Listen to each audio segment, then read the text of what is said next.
Guys, ഫോണൊക്കെ ഞങ്ങൾ വാങ്ങി നേരെ കാലിക്കറ്റ് ബീച്ചിലേക്ക് വിട്ടു. അവിടുത്തെ കോപ്പ കിച്ചണിലാണ് ഞങ്ങൾ വന്നത്. എന്ത് മഴയാണെന്ന് അറിയാം, നല്ല അടിപൊളി മഴയാണ്. കാലിക്കറ്റ് ബീച്ചിൽ ഇപ്പോൾ പുതിയതായിട്ട് ഓപ്പൺ ചെയ്തതാണ് ഈ കോപ്പ കിച്ചൺ.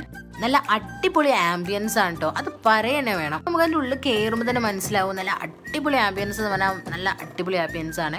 അതുപോലെ നമുക്ക് ഈ പുതിയ ഹോട്ടൽസിലൊക്കെ നമ്മൾ കയറുമ്പോൾ നമുക്ക് ഭയങ്കര എക്സൈറ്റ്മെൻ്റ് അല്ലേ, എന്തൊക്കെയാണ് അവിടെ ഉണ്ടാവുക, അവിടുത്തെ ഫുഡ് എങ്ങനെയാണെന്ന് അറിയാൻ നമുക്ക് ഭയങ്കര ഒരു എക്സൈറ്റ്മെൻ്റ് ആവും. അങ്ങനത്തെ ഒരു എക്സൈറ്റ്മെൻറ്റ് നമുക്കുണ്ടായിരുന്നു.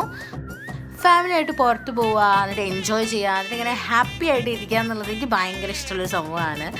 പിന്നെ ഏത് ഹോട്ടലിൽ ചെന്നാലും കുറച്ച് നേരം നമ്മൾ എന്തായാലും ഫുഡിന് വേണ്ടി വെയിറ്റ് ചെയ്യണം. അപ്പോൾ പിന്നെ കുറച്ച് ദാഹം അങ്ങ് തീർത്തിയേക്കാന്ന് വിചാരിച്ചു. അപ്പോഴാണ് ബോറടി മാറ്റാൻ കുറച്ച് ക്വസ്റ്റ്യൻസ് അവിടെ കണ്ടത്. അപ്പോൾ പിന്നെ കുറച്ച് ബോറടി അങ്ങനെ മാറ്റാൻ വിചാരിച്ചു. അപ്പോഴേക്കും ഫുഡും വന്നേ.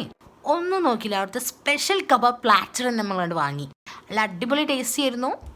പിന്നെ ഡെസേർട്ടും കൂടി ആയപ്പോൾ അടിപൊളിയായി. അപ്പോൾ ഓക്കെ ബൈ.